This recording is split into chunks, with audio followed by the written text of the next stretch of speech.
Welcome to Carolina Sculpture Studio. My name's Clint Button, and I'm a granite sculptor. Welcome to video number 129 of the Virtual Stone Carving Apprenticeship. All right, it's pretty mundane, you know. There's not a lot of exciting stuff to show, just swinging compasses and cutting stone and, you know, going at it. I wanted to show you something, though, that I'm liking better with this triangle, running it from here and only having to catch one point, one swipe. I want to show you what I'm doing. See if I can do this without getting in the camera. Okay, measurement off the job. Okay, in the corner, up here, do your swipe. And then you've got your caliper. Now when you're doing this and you're working along and you're only progressing a little bit, your calipers are going to be fairly close. You're only going to be moving them a little bit. In the beginning, when you're setting up points, you may move a lot to spread them out. But you can take your caliper, leave this one stuck in the board. Then you can put your new caliper right there at the same place, okay? Right where this swipe was. And go over here and fidget, bend it, move it a little bit to fit in the nail. And then you can do your swipe, and it expedites finding that point. Because the more points, the more swipes you get. And we've had some that are perfect repeats, you know, where I've swung and I've got the exact same dimension, you know, whether it was exactly the same or within the width of the stripe, you know, pencil line, whatever you call it, but it's within the length of the little line that this cuts. This helps keep them straight, so you can put it in that one point and then extend it, you know, just set it a little bit and then extend this until it fits in your nail. And you're golden. All right? More pointing. Another little detail, as you're swinging these compasses, especially these beam compasses, if you've got a arm that's tipped the wrong way, one way versus the other, as you put it on the triangle, think about how it's going to swipe, because this one that's swung out is going to swipe really well. This one that's underneath is not going to swipe as well. It's going to ramp out on the shoulder or whatever. So put the one that's not going to swipe well into the triangle as your pivot. And then you can swing the other one, strike your line, and then mark it with, you know, catch it just like I showed you with your other one. Catch it with that. But that way you've got a nice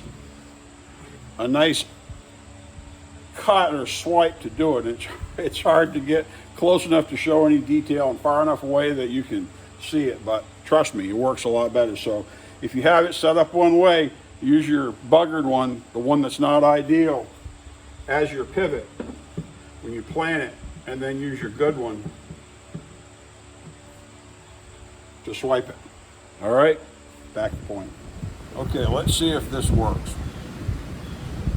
I'm working on her drapery. This goes back to a video, I don't know what one, way back when I was talking more theory and stuff, and saying that I'd never seen this compass and triangle process written up well in a book. I've only found one book from about 100 years ago, a woman that did, she cataloged Rodin's portfolio, so I forget what she is. I put a link on information about the book before.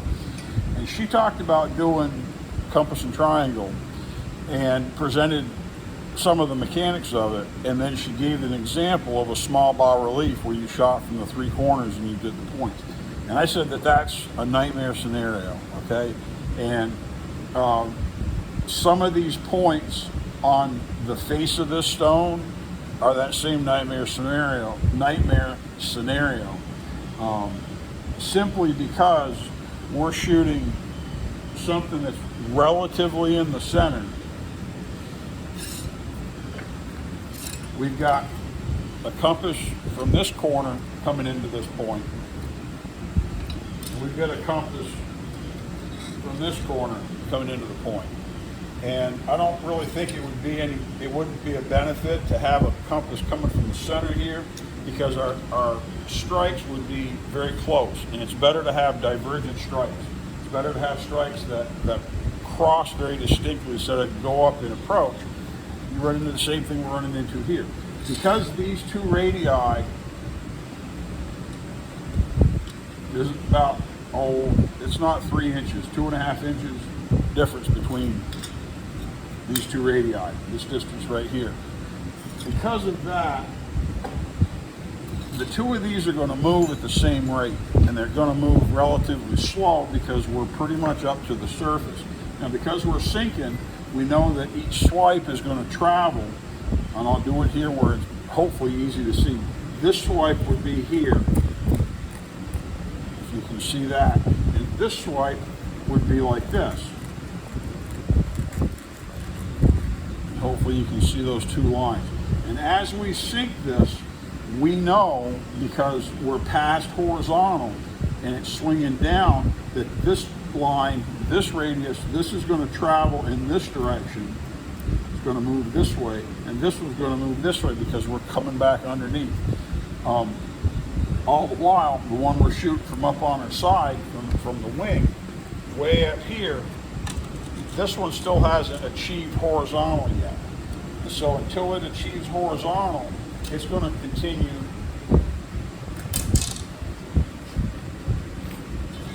to travel, and this swipe would be like this across. It's going to travel this direction. We know that, okay? The problem is what we talked about. Remember when we set the two the circles up, the plexiglass circles? We showed where we're shooting from the same plane. The circles just travel very, very close forever, and they just barely kiss. It takes a long time for them to really intersect, and that's why it's important to have a very distinct cross instead of having them in line. It's better because this is up here, we've got this swipe, we've got this swipe, so that they cross better. There's a more distinct cross, but it's still going to take a long time for them to meet with this third one because they're the same length and they're shooting from the same plane. And I hope you can understand that. Once you start doing this, you will. But this point has been very challenging point. I had done a bunch of other stuff, and I got to this point and I swung it and shot it and thought it was good, and it still wasn't in the right attitude compared to the model. And I said, nope, time to start in the morning. And sometimes you've got to quit. If you're smart, well, as you get smarter, you may never be smart, but hopefully you won't be as dumb as you were the last time you did it. As you get smarter and better at this, you'll learn when to step away and say, I've got to get this out of my head, and I've got to go back and I've got to study what I'm doing. Double check your compasses. You know, take your measurements off your model, swipe them, swing them, stretch them, get your mount job dimensions, start applying them, and keep working with it. And you'll find out that you can come back and see it a lot better. Now, I was approximately where I thought this was going to be, but it was wrong. I could look at the model and tell that it wasn't where it needed to be. Okay, and so I came back and I very carefully went. Now, when you, I don't know that I could get. I tried getting the camera on a good angle where we could see it. Let me see if I can move this over, and I'll just make a fake spot right here to swipe with to see if I can show you how to do it. The plaster is wonderful. It's the way to do it. But you've got to have, your points have to be super sharp, and you have to have the right surface. It can't be all coarse rough because it won't hold plaster even. And it can't be very deep. So let's see if we can move the camera a little bit and see if we can show you how I do this. And I'll make a fake point right here. Okay, let's see if you can see this or not. I'm having a hard time getting the camera right where I want it. Now, if we pretend this is a point that we're going to shoot right here, and you'll have to just work with this because I don't know if this will show well enough or not. If we put the, let me just rough this off to get rid of the red.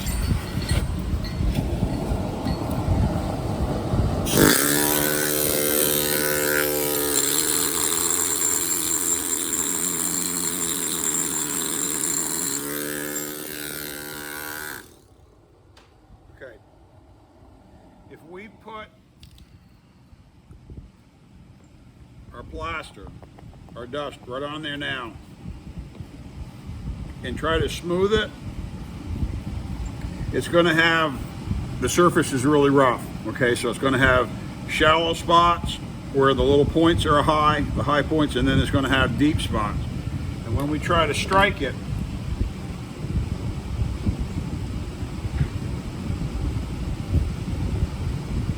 get a nice sharp one right here.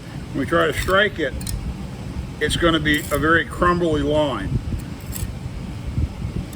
And usually what I do is I'll strike it like that, and then I'll blow it just a little bit, just puff on it, you know, like you're blowing the dust away.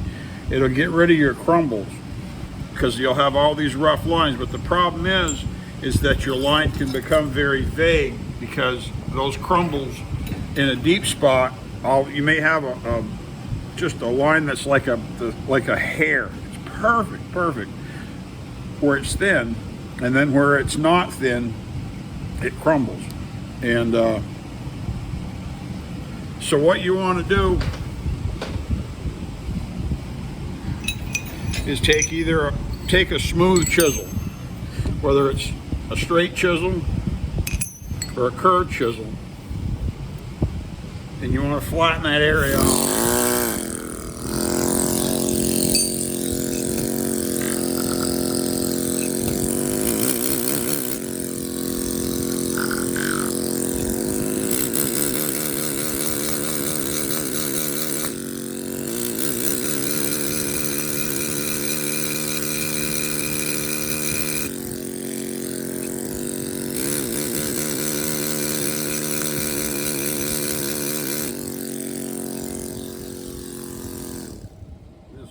This all goes back to axing, okay? We talked about axing before.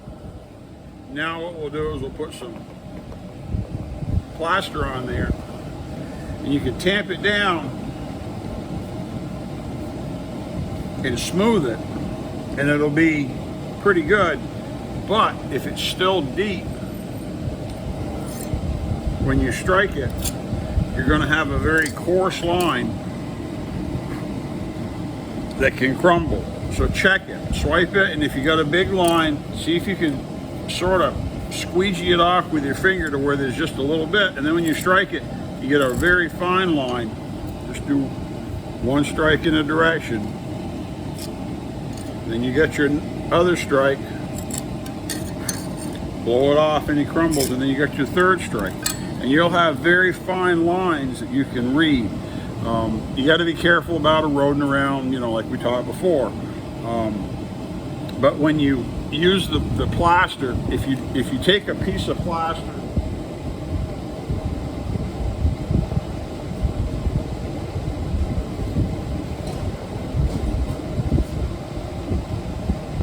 here's a piece of plaster from before. Okay, this is actually hydrocal. This works too. We can scrape this off. This is the old one.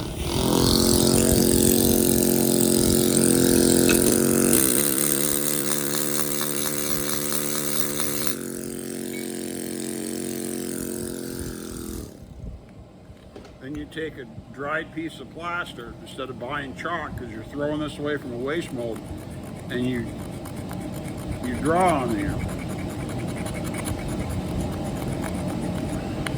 And the reason this works, just, you know, this works really well too. You get a nice strikes, nice lines. But the problem with this is that now that's sort of pressed into the stone. And I can blow it like that and it's all still there. It ends up gumming up the stone, and the only way to get rid of it is to axe it off.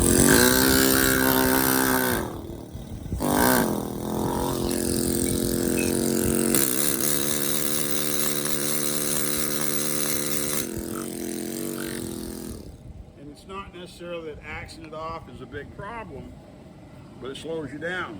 Anything that slows you down costs money.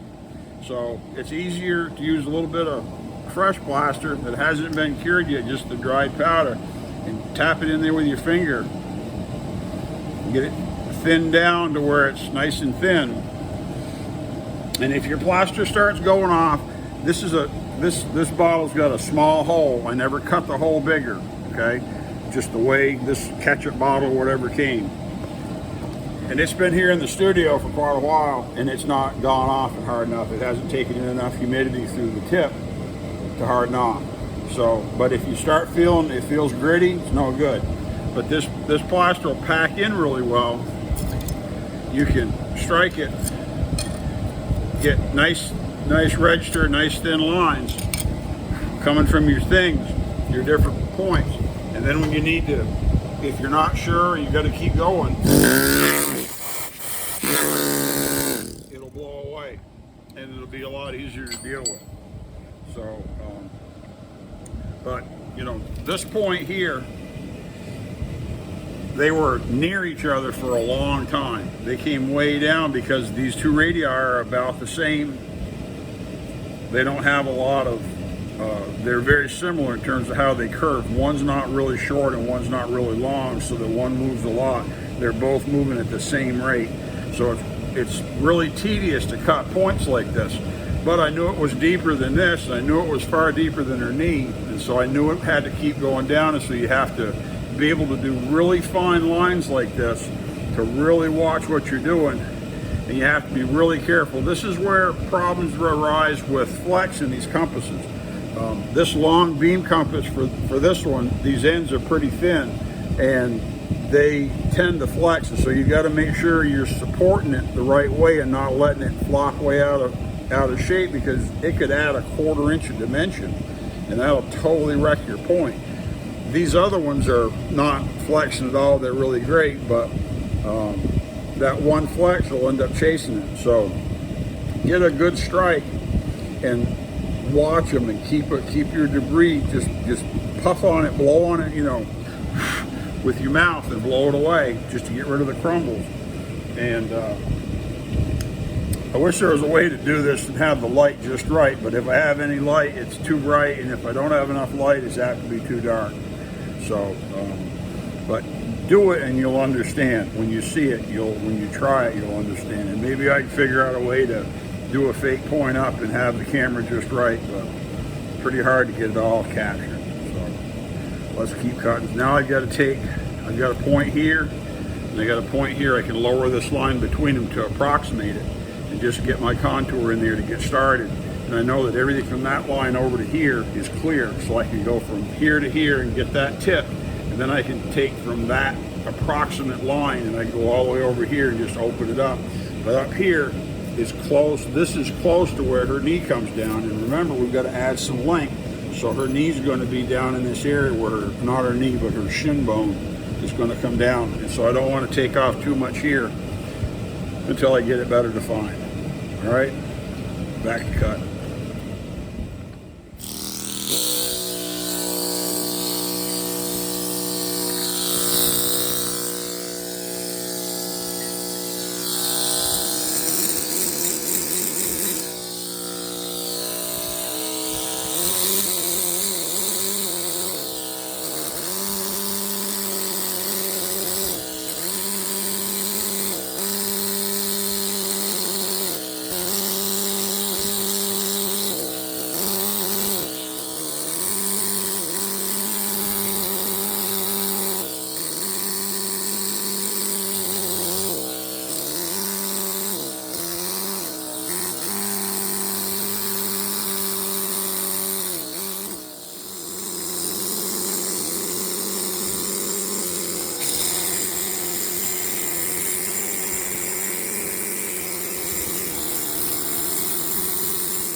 Points, Mark.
run into interference as the saw body starts getting here, and so you have to either use the big saw or change directions and saw this direction so you got clearance.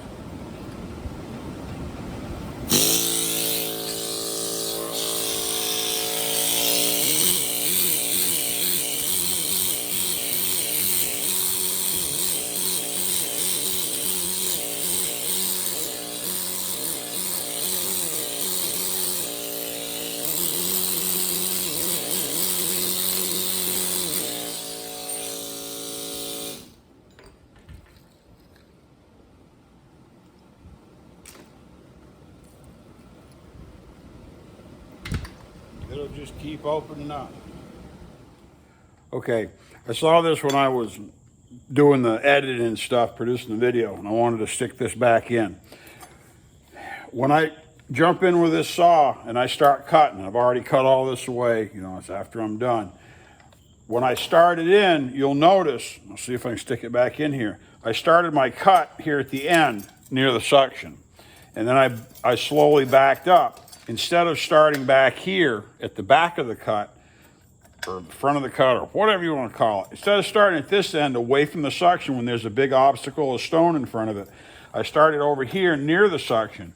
And what that does is that creates a channel to help direct that dust where I want it to go. So I can start here and then work my way back and shoot the dust straight into the suction more easily than if I start back here and it's going to ramp the dust, and the dust is going to shoot up in the air and the suction has to catch it. Now, sometimes that's the way you got to do it, but if you can start near the suction and walk it back, you're generally going to have more control of your dust. You're not going to be in that big bomb of dust that everybody seems to be.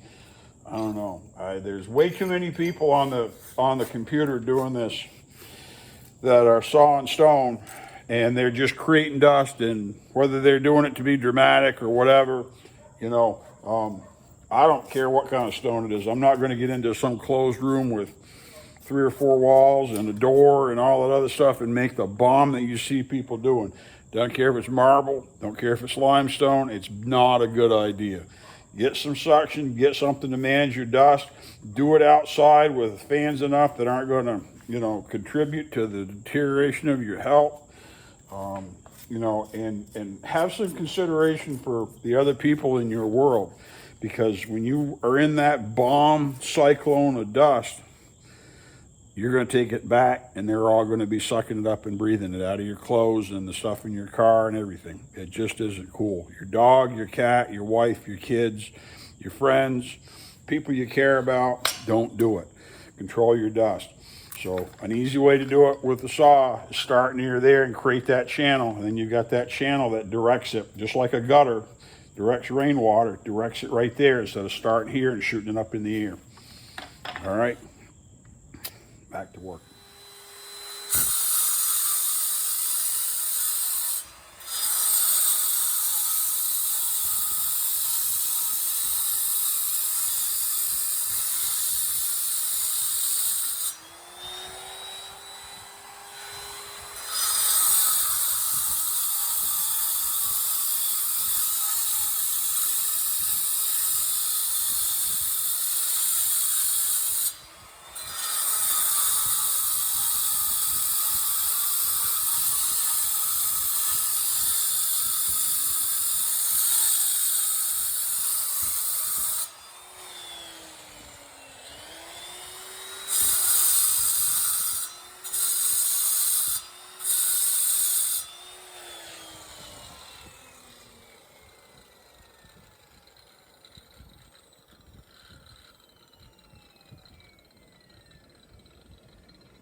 Now, it just so happens that the cutting depth on a 7-inch blade versus the cutting depth on, I think this is a 4-inch blade.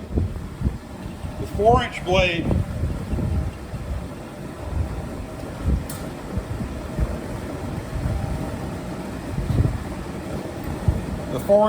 cuts 3/4 of an inch. Okay? 7-inch blade cuts 1.5 inches. So if you've got the interference here, it'll take you down to that same level, you know, at least this one time. But that saw cuts twice as deep as this saw. So then you can come in here and plow the rest of it.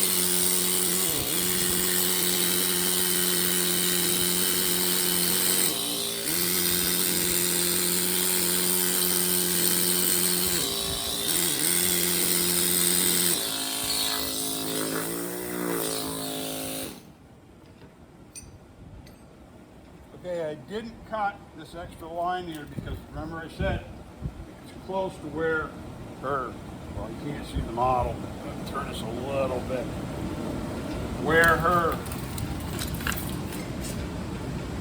point is right here.